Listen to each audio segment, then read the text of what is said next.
have now completed 2 weeks of the NFL season, and I am going to give you my power rankings based on 2 weeks of football. I've decided to wait till 2 weeks, and we're going to do these videos in 2-week increments, so there's not too many of them. Power rankings are hard to change, and I need to see multiple weeks to be able to properly gauge where teams should be up or down. So, without further ado, don't forget to check out w.gg. Use code SHREDDER for 10% off your order of anything on their website. That's code SHRD3R. And don't forget, check out their website. It's linked down in the description, w.gg if you don't want to use that link. But if you use the link, it's easier to get my code. Also, check out some of my linked products and merchandise. I've got some new t-shirts. They're pretty funny. They're pretty cool. I'll be repping them sometime here soon. One of them's here. I just forgot to put it on, to be quite honest with you. So either way, don't forget to check those out, and let's get right into this video.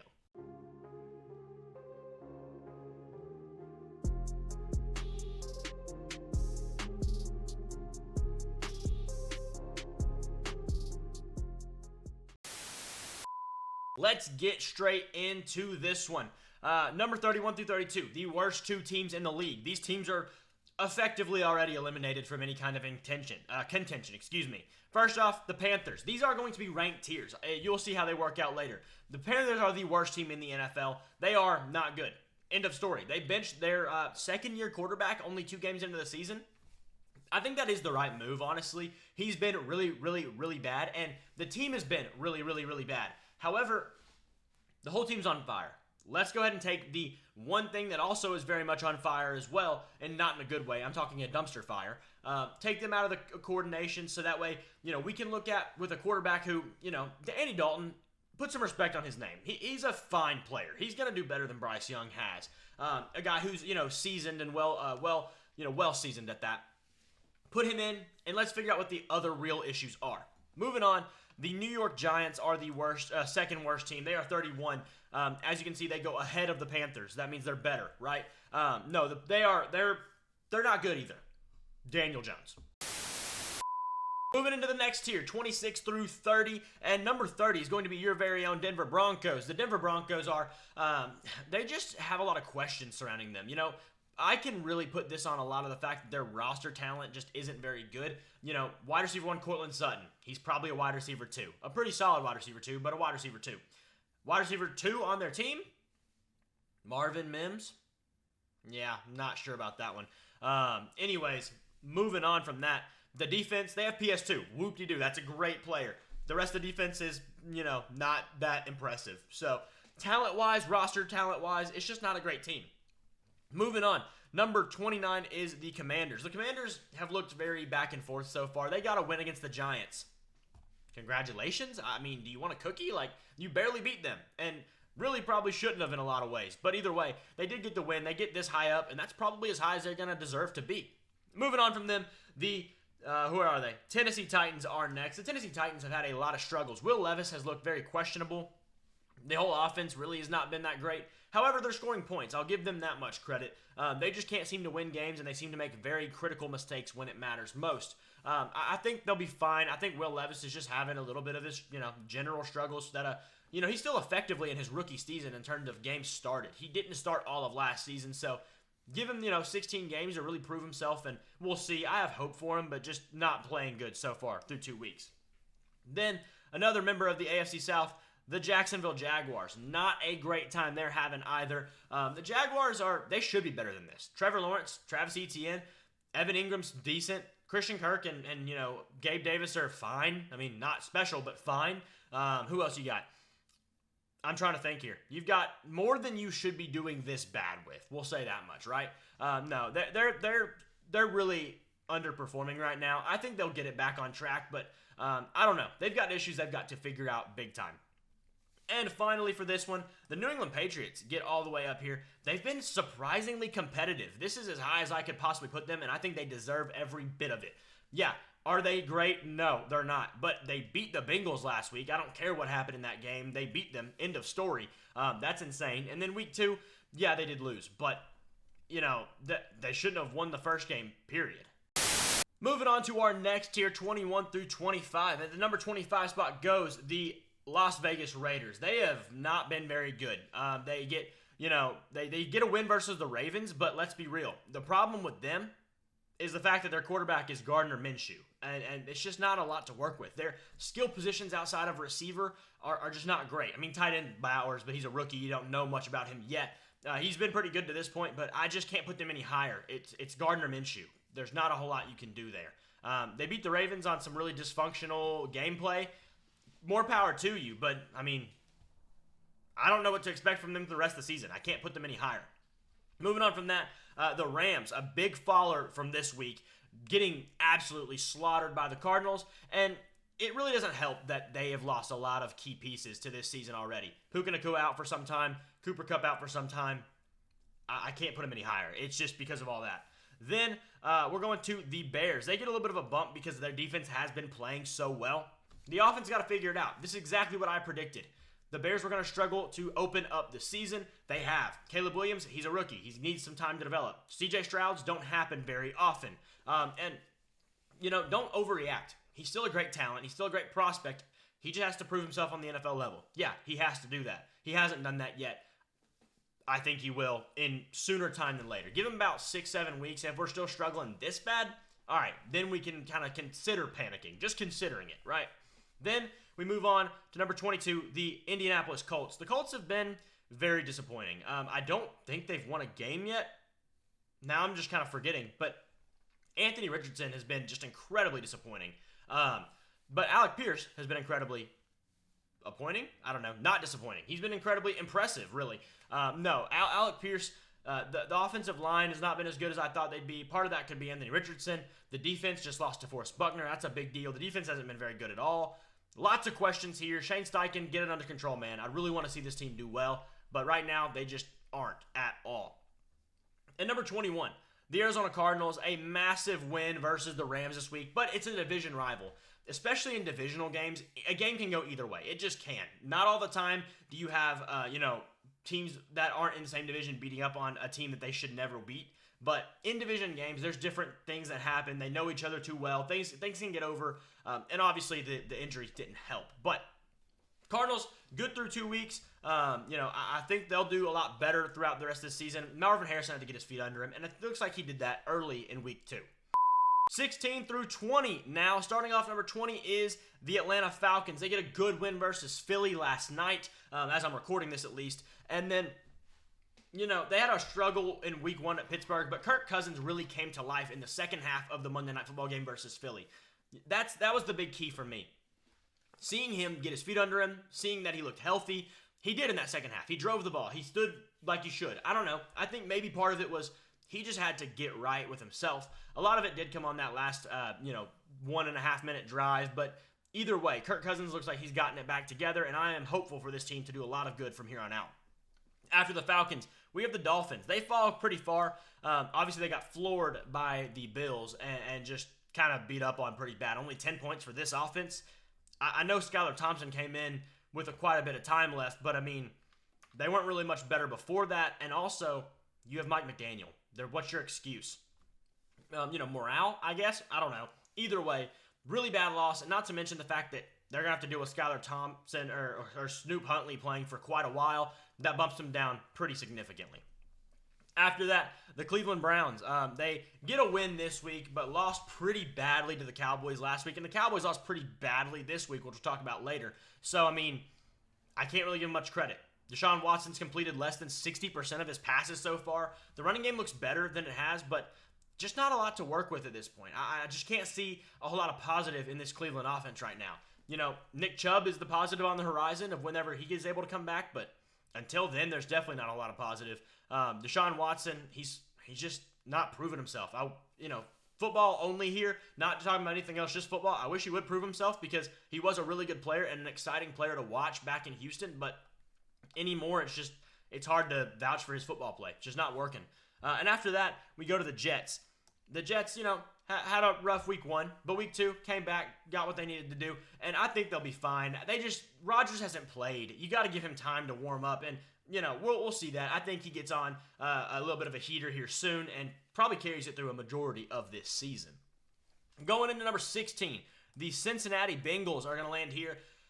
Just a terrible loss in week 1. They're 0-2 now. Yes, they played Kansas City week 2 and were competitive, highly competitive. there was some questions of should they have won, should they have lost. Dude, they should have lost. The PI was a PI, obviously, or not a PI.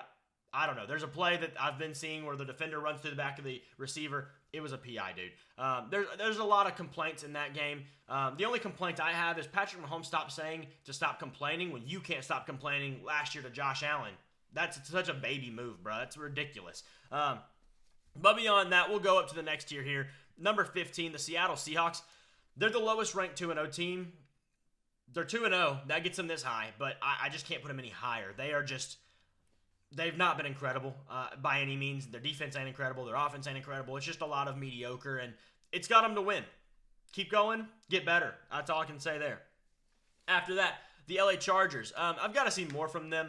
I'm just really highly questionable about their passing game. The stats don't necessarily matter. The running game is dominant, and I am very interested to see how they play a Pittsburgh team this coming week with the stout defensive line Pittsburgh has. But this week could be a huge game breaker for them. If they win this game against Pittsburgh in a very solid manner, they might jump up this high. I don't know. Chargers are on a hot seat watch, and all the good reasons for it. They might be on the heater, actually. So either way, Packers are at 13.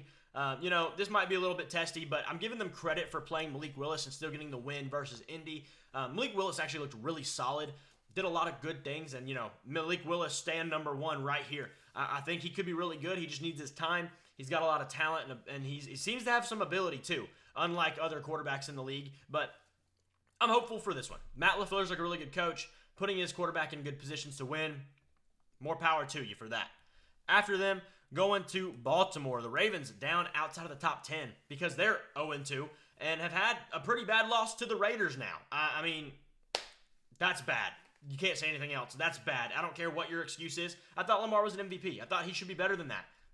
No, stop it. This was terrible. This was absolutely awful.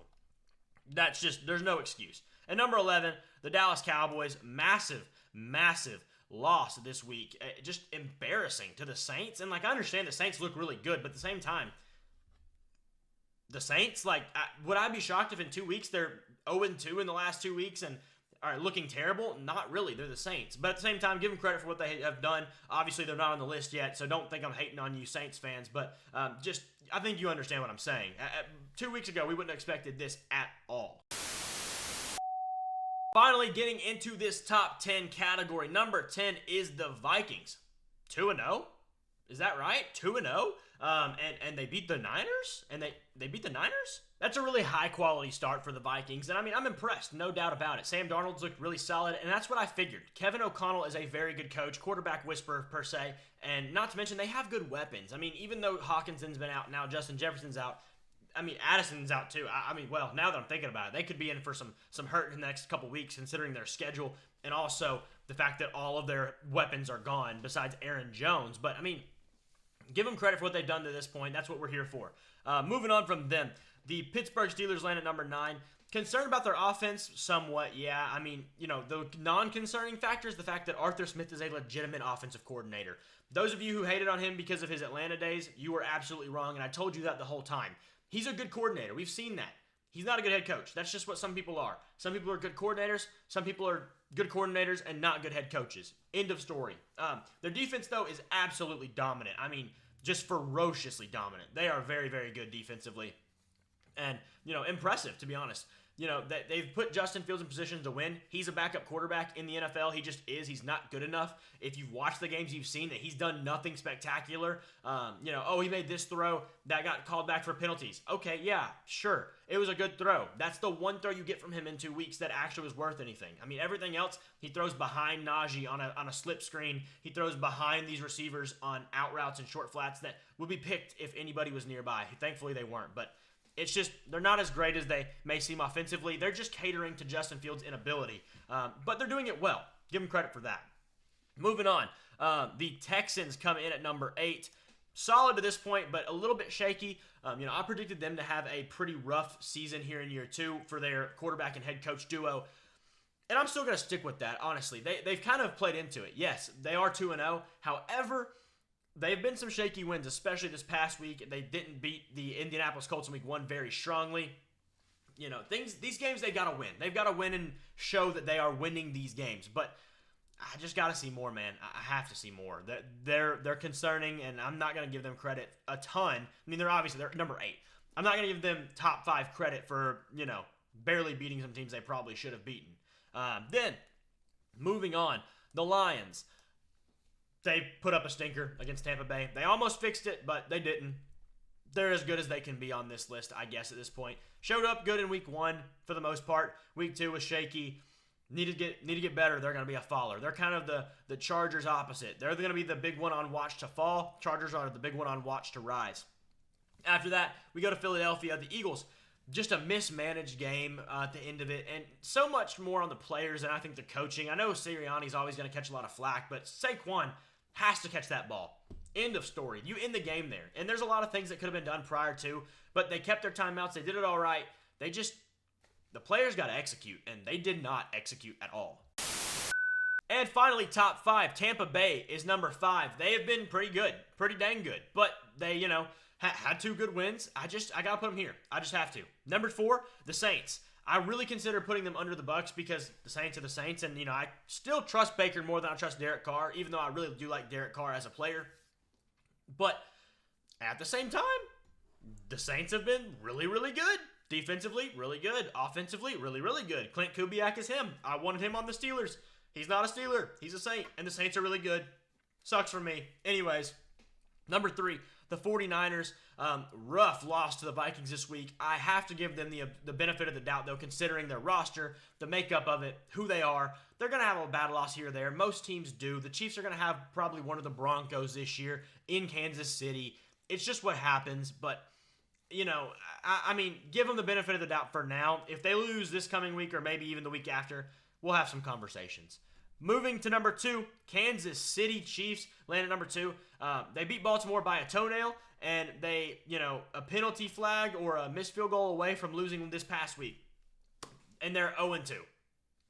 A toenail and a penalty flag that was at least a little bit questionable. I think it was the right call. But anyways, they're not dominating. They aren't, and now Pacheco's gone. Yikes. Hollywood's gone. That just makes Xavier Worthy a lot more important, though. So fantasy buffs out there, keep up on Xavier Worthy because the more people that drop out, the more important he becomes. Either way, they haven't been great, but they've been good. Buffalo, they've been really good. Week 1, the first half of week 1 versus Arizona, they were a little shaky, but they came back and they pretty much handled Arizona the rest of that game. And then they tore up the Dolphins. I mean, and EPA defensively and offensively, they are the best combo in the league right now. They are very, very good at football. It is what it is. Right now, they deserve to be number 1 spot, and I don't think that is debatable whatsoever. Either way, these are my power rankings. Let me know what you think about these down in the comments below. Who would you move up? Who would you move down? And thank you guys for watching. I appreciate it. Make sure you hit that like button and that subscribe button, and I'll see y'all in the next one.